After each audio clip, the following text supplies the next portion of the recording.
Hallöchen, wie geht's euch?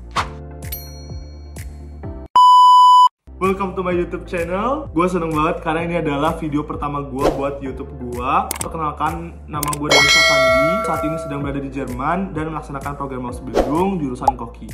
Nah, di video yang pertama ini gue tuh mau cerita ke kalian semua tentang perjalanan gue, bagaimana dari awal di Indonesia gue sampai akhirnya tertarik Ausbildung dan sekarang sudah 1 tahun di Jerman. Langsung aja kita bahas, let's get. Jadi cerita ini tuh berawal dari gue itu kelas 11 semester 1 di SMA. Waktu itu masih zaman COVID. Tapi kebetulan karena sekolah di sekolah asrama, jadi waktu itu di semester pertama kelas 11 itu kita udah belajar tatap muka guys di sekolah. Jadi kayak kita datang ke sekolah, kita swab test segala macam, dan kita melaksanakan pembelajaran tatap muka di sekolah dengan mematuhi peraturan yang saat itu berlaku. Nah, saat itu sekolah gue itu memperkenalkan program-program yang memang dipersiapkan untuk para siswanya yang akan melanjutkan pendidikan ke jenjang yang lebih tinggi. Karena saat itu gue masih kelas 11, program itu baru dimulai guys. Jadi ada 4 program utama yang ada di sekolah gue. Program persiapan untuk TNI Polri. Program yang kedua itu adalah program persiapan untuk sekolah kedinasan. Terus yang ketiga adalah program persiapan untuk kuliah di PTN atau PTS top dalam negeri. Dan yang ketiga adalah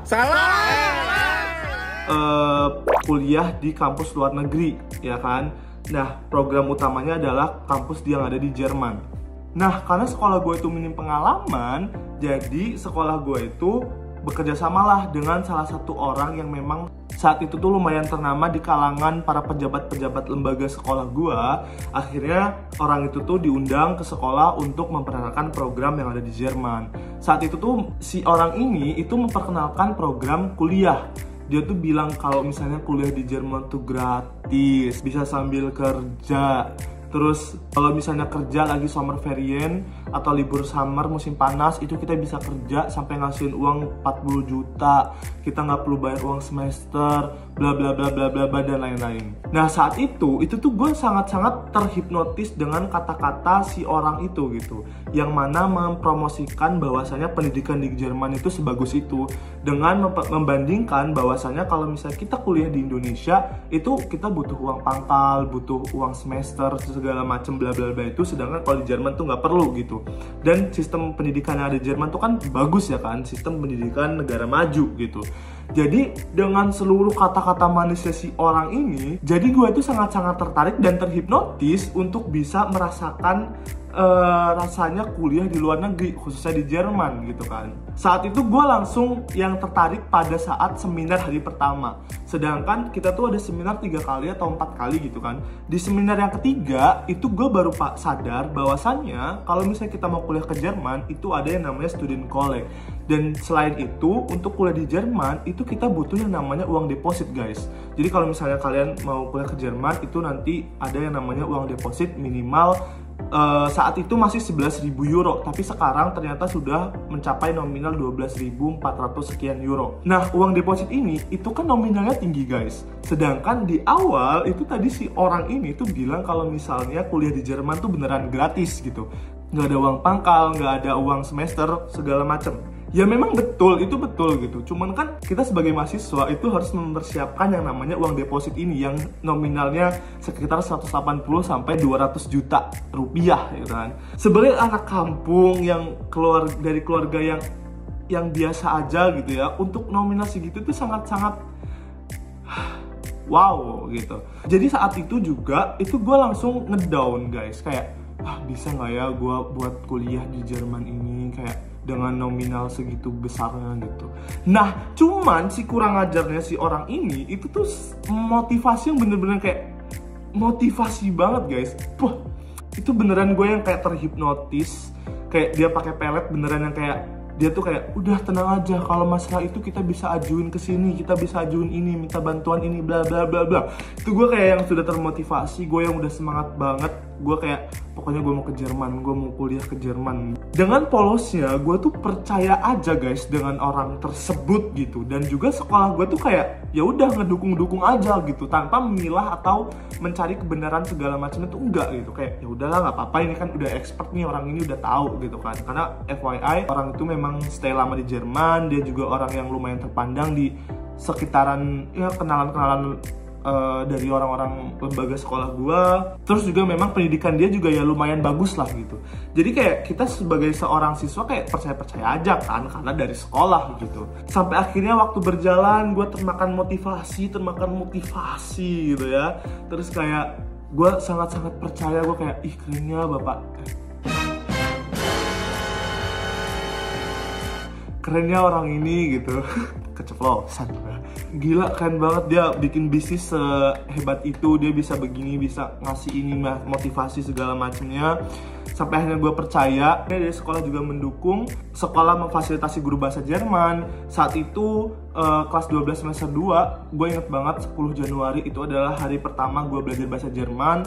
Gue belajar bahasa Jerman di sekolah, gratis, nggak bayar, gue cuman nyiapin bukunya aja. Jadi gue mikir kayak, ih ini beneran nih, ini program beneran ngedukung dan beneran ngebantu gue. Nah, kan kelas 12 semester 2 itu kan udah rungsing-rungsingnya bulan Januari tentang yang namanya SNMPTN. Dulu namanya masih SNMPTN, belum jadi SNBP, ya kan? Ya nggak sih? Tahun gue 2022. Saat itu 2022, enggak, kayaknya udah ganti namanya jadi SNBP deh kalau nggak salah. Pokoknya itu. Lanjut, gue tuh di sekolah tipe orang yang memang bukan yang pinter-pinter banget. Tapi kalau misalnya paralel di jurusan IPA itu ya 10 besar paralel ya masuklah gitu nilai gue di situ, atau 15 paralel ya masuklah gitu. Nah, cuman karena pada saat itu gue udah termakan motivasi banget sih dari si orang ini gitu ya. Sampai akhirnya pada saat H-2 minggu sebelum finalisasi data SNMPTN itu tuh kita dipanggil tuh guys satu-satu sama wakil kepala sekolah bidang kurikulum untuk persetujuan bahwasanya kamu mau ambil SNMPTN enggak, kamu mau ambil ini enggak, segala macam dikasih tahu, ditunjukin. Nah, karena saat itu tuh semua guru-guru di situ udah tahu kalau misalnya gue tuh mau persiapan ke Jerman.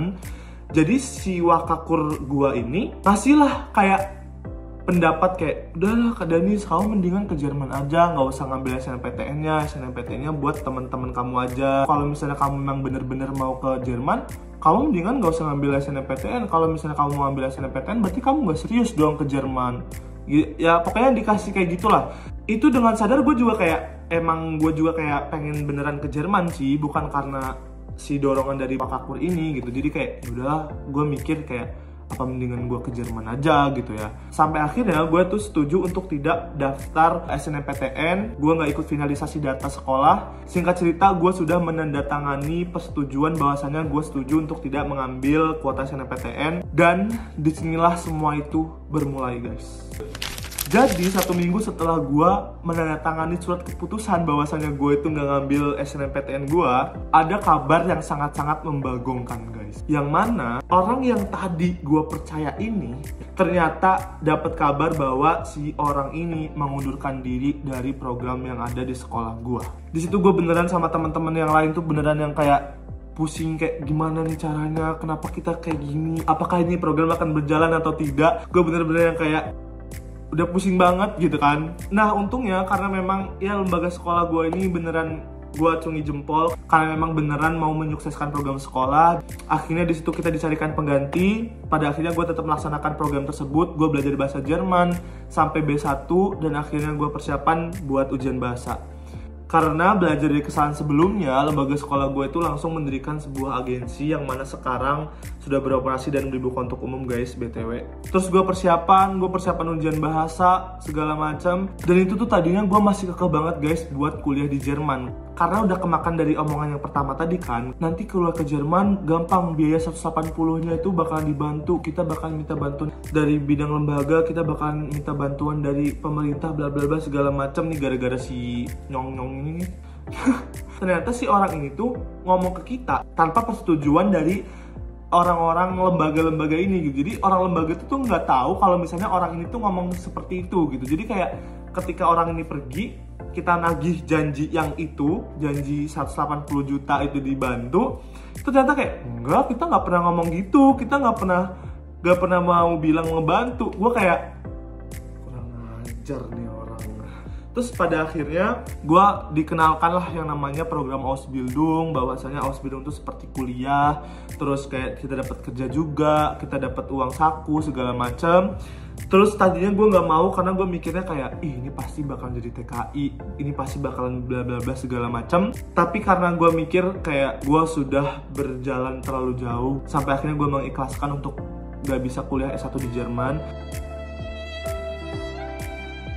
Pada saat itu juga gue nggak kepikiran buat kuliah di dalam negeri, gue nggak kepikiran buat persiapan bahasa Inggris buat nyari beasiswa yang kuliah pakai bahasa Inggris. Gue beneran yang kayak terhipnotis dan kepikiran gue pokoknya Jerman gitu, ngerti gak sih? Akhirnya gue memilih buat oke deh gue ambil Ausbildung. Setelah gue yakin untuk ngambil program Ausbildung, pada saat itu tuh kita dikenalin sama program-program Ausbildung tuh cuman sekedarnya aja guys. Gue tuh nggak tahu kalau misalnya memang Ausbildung tuh seluas itu gitu. Sampai akhirnya gue memutuskan untuk ambil Ausbildung Koki karena gue mikir kayak udahlah nggak apa-apa gue ke Jerman dulu, karena memang Ausbildung Koki yang peluangnya lebih besar gitu untuk diterima dengan sertifikat bahasa level B1 gue. Gue pertama kali belajar bahasa Jerman Januari 2022, sampai B1 itu sekitar bulan Mei 2022. Terus persiapan Juni-Juli, persiapan untuk ujian bahasa Jerman, dan lanjut di bulan Agustus. Alhamdulillah sekali ujian gue lolos ujian guys, ujian bahasa. Setelah dari lulus ujian bahasa Jerman level B1 itu gue balik ke Lampung guys, karena kan ujiannya kan di Jakarta, dan gue ngikut kayak persiapan gitu selama beberapa hari di sana. Terus dari situ gue langsung semangat banget buat bikin paspor dan mempersiapkan barang-barang keberangkatan gue, karena gue mikir kayak ini pasti cepet nih, sebentar lagi gue pasti bakalan berangkat ke Jerman. Ternyata tidak semudah itu guys. Bulan September gue udah di rumah, Oktober, November sudah berlalu, dan itu udah 2 bulan gue nggak dapet panggilan interview sama sekali. Ternyata pas bulan Desember gue tuh dapet kabar bahwasannya ada 2 undangan interview.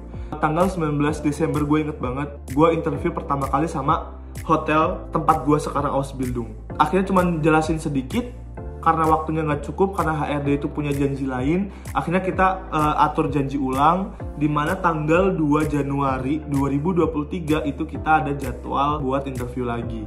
Tanggal 2 Januari 2023 adalah interview kedua gue, tapi di situ gue nggak dapet jawaban sama sekali tentang apakah gue diterima atau tidak gitu kan. Kita dapet email baru lagi kayak ternyata si hotel ini masih pengen interview lagi sama gua, tapi kali ini interviewnya pengen bareng manajer hotel gitu kan. Akhirnya kita atur ulang jadwal interview.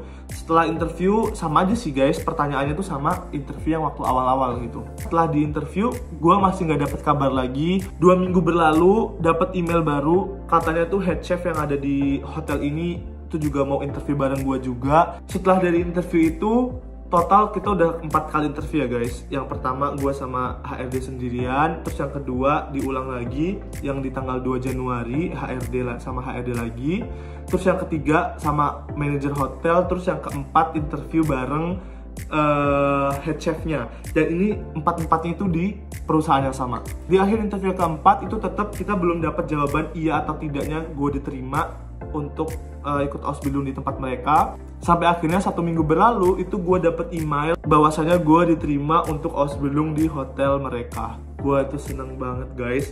Gue dapet kabar itu tuh di bulan April kalau nggak salah, atau nggak bulan Maret. Dan sedangkan itu Ausbildungnya tuh mulai di Agustus 2023. Di bulan Juni 2023 itu gue apply visa, karena ternyata waktu mau apply visa itu ada beberapa peraturan yang berubah. Salah satunya adalah minimal gaji Atsubi di tahun pertama, gaji kotor 927 euro, atau gaji bersih sekitar 730 atau 750 euro. Sedangkan di gaji gue itu, gaji kotornya itu kurang dari 927 euro guys. Akhirnya gue ngontak lagi ke hotel tempat gue Ausbildung, gue bilang kejadian sebenarnya, terus kayak mereka setuju untuk menaikkan gaji gue ke angka 927 euro. Beneran flat 927 euro. Akhirnya gue apply visa. Butuh waktu 1 bulan 4 hari buat nunggu visa itu jadi. Di bulan Juli tanggal 5 atau tanggal 6 itu visa gue jadi, dan gue langsung ambil visa gue. Akhirnya di tanggal 31 Juli 2023 itu gue berangkat ke Jerman. Itu gue yang udah seneng banget, perjuangan gue itu terbayarkan guys. Jadi kalau di total perjuangan gue itu sekitar 1,5 tahun ya kan, dari mulai gue belajar bahasa di Januari 2022 sampai akhirnya gue berangkat di Agustus 2023. setelah gue datang ke Jerman dan aktif di sosial media, terutama TikTok, gue bikin video tentang Jerman dan sebagainya. Ternyata ada beberapa orang-orang yang nge-DM aku, dan ternyata orang yang tadi memutuskan kerjasama sama sekolah aku itu membangun yang namanya agensi yang ada di Pulau Jawa ya, dan udah menyebarkan promosinya ke berbagai sekolah yang ada di Pulau Jawa. Dan ternyata sampai sekarang korbannya banyak banget, dalam artian korbannya itu nggak berangkat-berangkat, bayarnya murah banget, tapi dia ngasih motivasinya beneran motivasi gila, orang tuh kayak terhipnotis gitu. Tapi sampai sekarang siswa-siswa itu belum banyak yang berangkat ke Jerman. Gue kayak gila, ini orang beneran kurang ajar banget guys. Ya udah ya, yang penting gue udah sampai Jerman dan gue udah 1 tahun, nggak kerasa gue udah di Jerman. Gue merasa sangat betah banget di sini. So, jadi itu adalah cerita yang sangat panjang dan sangat dramatis tentang dari awal gue tertarik untuk ke Jerman sampai akhirnya gue milih untuk Ausbildung dan tidak kuliah S1 di Jerman. Semoga cerita ini bisa jadi pengalaman buat teman-teman buat nyari agensi yang baik, atau misalnya buat kalian yang misalnya mau ke Jerman terus ngerasa kayak kok gue nggak berangkat-berangkat, kok gue begini, kok gue susah banget. Itu memang menurut gue prosesnya memang harus kayak gitu guys. So, kali ini gue mau minta dukungan buat kalian. Kalau misalnya kalian suka video ini, tolong banget like, tolong banget komen, dan jangan lupa subscribe. Dan gue pengen banget dikritik dan dapat saran dari kalian, apakah video gue ini menyenangkan atau tidak, ataukah gue harus bahas cara-cara interview untuk Ausbildung, atau interview buat visa, atau kegiatan gue sidak teman-teman Acubi dan lain-lain. Drop komentar kalian semuanya di kolom komentar guys. Jangan lupa like, comment, and subscribe video gue. Terima kasih udah mau nonton. Salam sukses. Cheers.